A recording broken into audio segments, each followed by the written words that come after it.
Xin Chao, what's up everybody? Alright, on today's video we are gonna talk about tips and tricks for your first time visiting or coming to Vietnam as a tourist. I'm gonna go over quite a few things. I think it'll be pretty helpful. I haven't been able to film lately because it's been raining all the time, so we're definitely gonna have some live streams soon as well. And then if you want to see the party night in Nha Trang, it's going to be for patrons only, so you would need to sign up for Patreon in order to see the party night.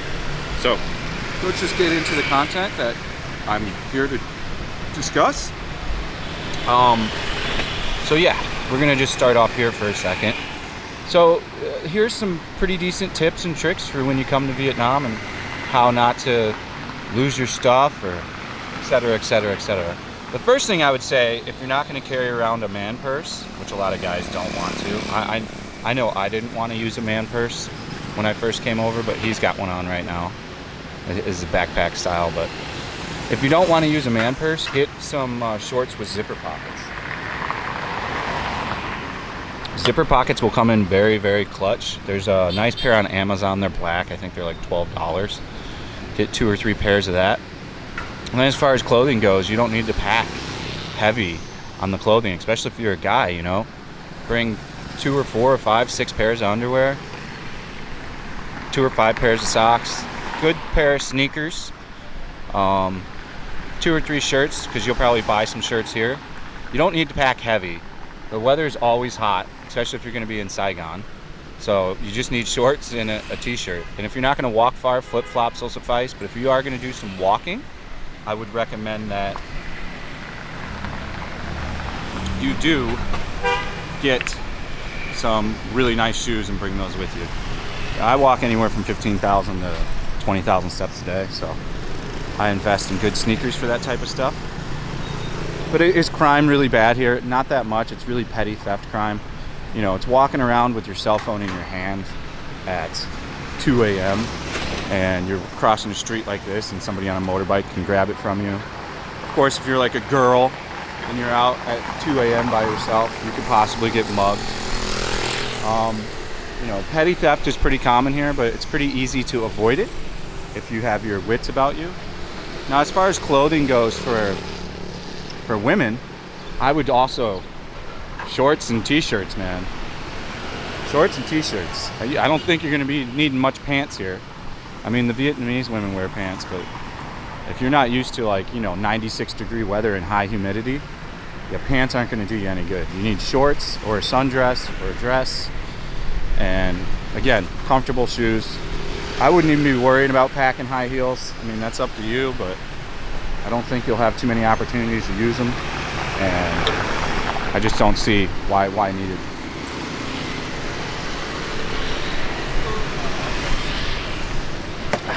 Finished off my vodka soda. So yeah, as far as the guys thing go, you know, zipper shorts are great. I used them my first 6 months here, and then I eventually got a man bag. And then I do recommend the man bag across the chest. It's legit. You can take it with you everywhere you go. When you go to the bathroom, you don't want to leave your stuff out. There's a few people that'll be like, I left my stuff out at the cafe and went to the bathroom, never had a problem. That's very risky to leave your stuff and walk away from it. As you saw if you watched that live stream when I guarded the guy's bag over here, he was in a straight panic. He thought that was going to be gone for sure, because usually in Vietnam, if you left that bag, somebody would have already took it. If I wouldn't have been there, 95% chance somebody would have just came and picked it up and acted like it was theirs and walked off with it. There's just, you know, that's a high thing that happens here. So you have to be really mindful of your belongings when they're on you and keep them on you at all times. Same with the cell phone and stuff. Like, if you're on Boi Vien and you're partying, don't leave your cell phone on the table. Always put it in your pocket after use. And again, that's where zipper pockets come into really nice usage. You can always put them in your zipper pocket and zip that sucker up, and then you could feel if somebody's trying to pickpocket you. Really, most of pickpocketing happens out of a backpack on Boi Vien when it's really pumping. There's like a whole crew of thieves that go around. You can find that. I think you can type in pickpockets Boi Vien VN Express, and they have video of like a lady and her team just like cleaning out tourists in 5 minutes. And then they get out of there, of course, in case they get the person figures out it's lost and they start running around. But when boy rain's that chaotic and it takes you 20 minutes to get to one side to the other of a 3-block area, you're not going to get your stuff back. It's a very small percentage. There's often not cops around at night either, so that's going to be of really no help. Every once in a while you hear of a cop tracking down a phone, but the cop happened to be right there in the vicinity, so you just have to really be mindful of your possessions. I wouldn't pack heavy, I would pack light, especially if you're just going to be going to cities and like, you know, Phu Quoc and Nachang and stuff like this. You're not going to need much. Like I said, you're probably going to buy clothes here too because they're so cheap, you know. You can get all kinds of different stuff here, super affordable. So I don't think it would make too much sense to bring a lot of stuff. Of course, you can bring a lot of stuff if you want. That's up to you. But yeah, it's photo time. Other things that people ask me a lot about is like, how much money should you bring? If you're from America and you have good credit, get a Charles Schwab account before you come. It only takes like 2 days to set it up, a day. They usually confirm the account within a day. If you do have, I think any credit under 600, you're not going to get a Charles Schwab account because they still run a credit check. But yeah, if you have good credit, open a Charles Schwab account. They give you, they refund all the ATM fees at the end of the month. So I mean, you don't need to bring any real cash then. Just bring a couple $100 with you. And people ask, like, should I bring thousands? I would not bring anything over $500, especially if you have a Fidelity or a Charles Schwab account. And then there's these exchange places for the money. So that's how you take your $100 bills and turn them into Vietnamese money. And the best one that I know of is at Ben Thanh Market. It's right there. You can't miss it. Once tourism's back, you'll see tourists all over, just like absolutely hammering down on that exchange. It's got queues of like 15-20 people. Other exchanges get really close to the rate. I mean, we're talking like 20-50 cents difference, so it's up to you if you want to like go to that one or look around for other ones. But yeah, I wouldn't be bringing a bunch of money here. And then as far as like your belongings and stuff, I would get a hotel room that has safes. Yes, safes can be broken into, but it's not going to happen. They're more likely going to target somewhere that doesn't have safes. Like, why put a object in front of your face or an extra thing when you can just go to one that doesn't have a safe? So I would suggest putting your passport, if you have a laptop, into that safe. As far as like wearing gold and necklaces and jewelry, if it's made out of gold, I'd probably just leave it at home. You know, you'll hear definitely a lot of stories of somebody just getting their gold chain ripped right off their neck. Sometimes they're successful, sometimes not. A subscriber I met here, actually, he went back home already a week ago, was telling me that somebody tried to take his gold chain, but he was able to get a hold of it. But just why put yourself in that situation? Same with like a nice watch. I wouldn't be coming over here with a real Rolex on. Like, it just doesn't, you don't need it. If you've got like a smartwatch, you're fine. They're not trying to steal that shit. There's a guy with this rooster. Oh, he's got a new one today. It's white. I think he sells these. I think he takes videos here and then sells them. He's always got a different fighting cock. These are fighting cocks. It is a popular thing here. I've never been really into watching a chicken peck another chicken to death, but some people are really into it. Yeah, I think he's talking about it and how much it is and all that stuff. Yeah, I almost guarantee you that's what that is.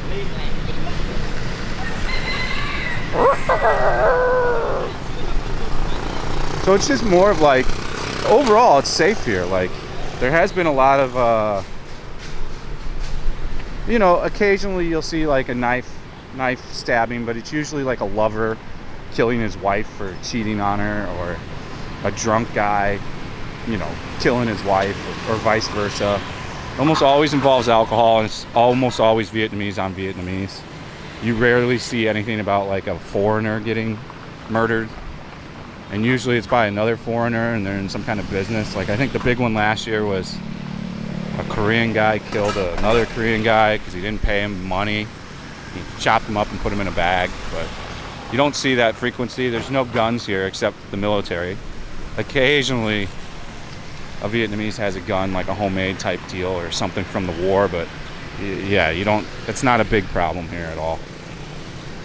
The big thing is to just really take care of your stuff, you know, make sure if you've got, you know, your wallet on you and your phone, and if it's a new iPhone, that's their most targeted phone, is new iPhones. So always put that thing in your pocket, man, when you're done with it. Don't go walking around with it in your hands on the street, like in the middle of this crossing the road, because they'll just take it on a motorbike. It's happened to so many people. That's probably the most repeated theft I've heard from tourists and people that have lived here for a little bit, is cell phone stolen out of hands from a guy on a scooter. It happened to me, so it's pretty easy to keep it pretty safe here. And as far as other tips and tricks, if you're only going to be here 2 weeks, you don't need a fancy hotel.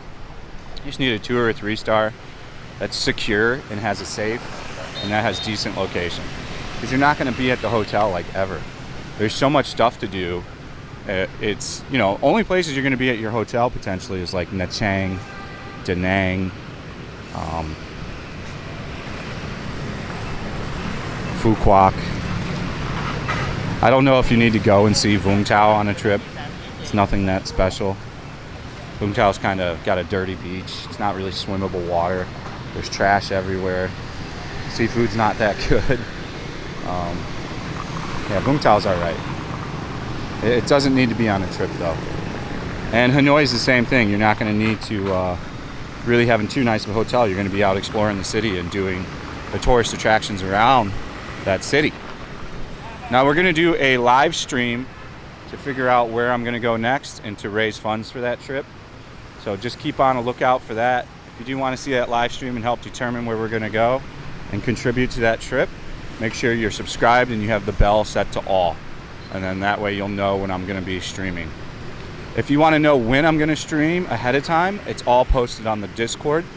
So if you want to join the Discord, I hit @everyone and then say, hey, I'm going to stream in 15 minutes, an hour, or whatever. And then you get a heads up. Like I said, the Nha Trang party video is a little spicy. So it's only going to be for the patrons, just like we did in Cambodia with some stuff. So there's an incentive there. If you want to see content that won't ever be put on my YouTube channel, you would need to join the Patreon. So, and the link for that is in the description. It's a crowdfunded website that helps me out. So if you do like the channel, consider supporting it on Patreon. And if you want to see that kind of content. Other things I recommend for tips and tricks: do not do tour groups unless you're like a completely helpless lost soul and you can't figure out anything for yourself. You don't need to do a tour group. They're atrocious here. They're not fun. I can't say that I would recommend them in any kind of way. Most of these places that you go, you can just find a tour, like a day tour, or you can just do it on your own. Like in Mekong, it's very easy to go wherever you want to go in Mekong and then find a local tour of whatever, driving around on the little boat, all that stuff. And most hotels provide a bunch of different stuff too. So like, for example, in Nha Trang, you can just go to the front desk and say, oh, I want to take the boat out today, and they'll set you up with a boat guy. Or you can just go to where the boat dock is and just ask some random guys there, and they'll tell you the price of a boat and where you can go. So I would personally stay away from tour groups, but that's up to you. But I think that they're absolutely not needed. Nha Trang was full of the huge tour groups this weekend, the like Vietnamese ones with like 50 people deep. I wanted to walk over to the park for this one, but like if you look at the clouds, like these are dark clouds. It started to rain for a second, so we just played it safe and kept on wind way. And I think these information videos are way better than me sitting the camera down, just looking at the screen and telling you what's going on. You know, as you can see, there's no tourists still yet. Tourists have not really arrived in too much of a fashion. I did find it interesting though that there was some at Golden River doing Airbnb. They were in the pool today when I was swimming. So they are kind of coming in, but not at any accelerated rate. I saw some backpackers in Nha Trang. I saw a few backpackers here. It's nothing like you saw in Cambodia. I imagine another month before we kind of really start to when I'll be able to come out on Quinh Huế and see tourists. And there's not many people on Windway today because it was about to rain. So like, people were probably like, oh, let's cancel that Windway and go somewhere else to like a coffee shop or things like this. What else can I tell you? Let's see. It's pretty cheap to fly places, but you can also take a bus. Most places around here, you can take like a 6-hour bus if you want to save some money, which might not be a bad idea. Make sure you get a sleeper bus, and make sure it's the nicer sleeper bus. There's multiple ones. Just whichever one's more expensive is the more comfortable sleeper bus. So that's what I'd recommend that you grab is the more comfortable sleeper bus. Because then it's got like a curtain and all this stuff. There's two different kinds. There's one that's like a little plastic chair, and if you're anything over 5'10", you can't really stretch your legs out. Even in the proper one, it maxes out at like 5'11". I just have to bend my legs a little, but you get a curtain, you get a blanket, you get a cushion. It's pretty comfortable to do those. We usually take those to it's a lot. And usually if you want to take the Fuquoc ferry, you take it to the port and that as well. And you can take it other places. You can also travel by train. Now, traveling by train was not that great when we did it because some old people were in our little room, and they just, you know, did what kind of old people can do because they're older. They're like, yeah, we want these ones because we're old. And, you know, my wife, she's a sweetheart. She said, okay, so we didn't have the greatest seats. So I would recommend, since it's so cheap to book the slot, just get 4 tickets and book out the whole entire train room. Then you can move around and all that stuff. But there's supposedly a really nice luxury train up north that they're reopening. It's like $300 for the trip, but it looks amazing. So we're definitely going to do that on the channel and film it so you guys can really actually see what that looks like. This video will come out today. This was shot on Tuesday, April 5th. So you will see this tonight. I will do a premiere with you guys and we'll talk about all this stuff. And then if anybody wants to add anything in while we're live chatting, we can talk about that as well. But yeah, I'm very interested to do that $300 luxury, oh, it's starting to rain, luxury cruise with my wife. So,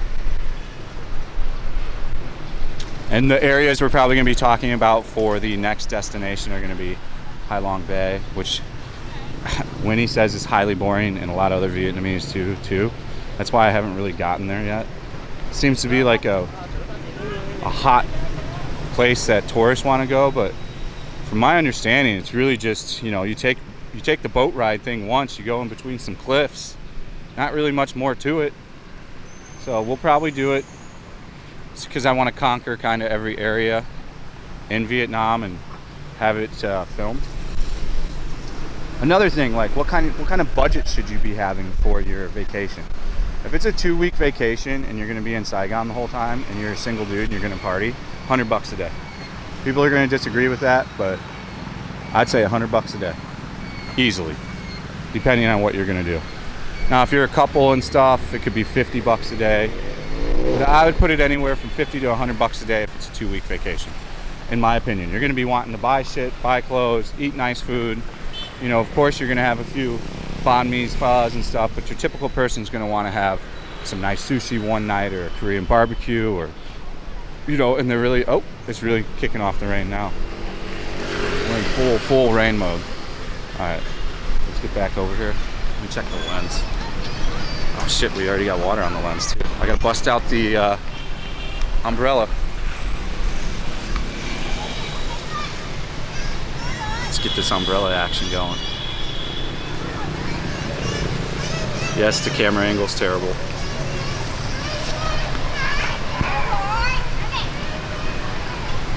Come on, umbrella.